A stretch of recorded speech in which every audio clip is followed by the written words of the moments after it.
Making requests in English. Using, is it possible?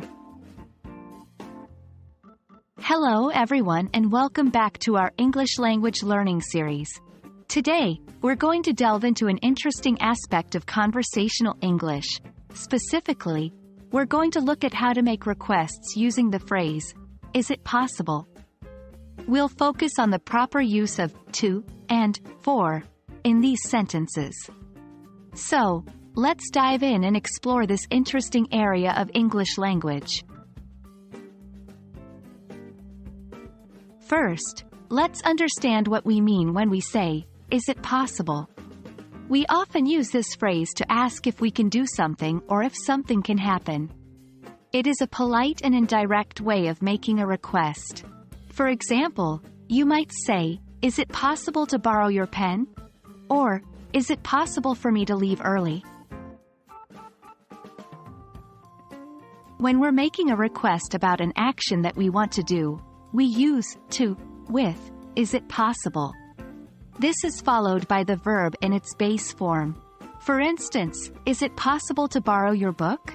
In this sentence, to borrow indicates the action you are asking about. Now, let's talk about when we use for with, is it possible? This comes into play when we want to specify who is supposed to perform the action. So, if you want to emphasize that you want to perform an action, you would say something like, is it possible for me to leave early? Here, for me, emphasizes who will perform the action. Practice is key in mastering these constructs. Try to make your own sentences using, is it possible to, and, is it possible for? Write them down and practice saying them out loud.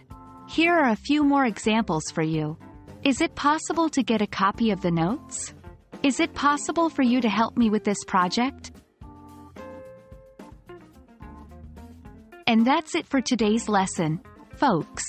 I hope this explanation helps clear up how to use, is it possible, with, to, and, for, when making requests in English. Remember, the key to mastering any language is regular practice, so keep using these structures in your everyday conversations. Stay tuned for our next video, where we will explore more exciting topics in English language learning. Happy learning, everyone!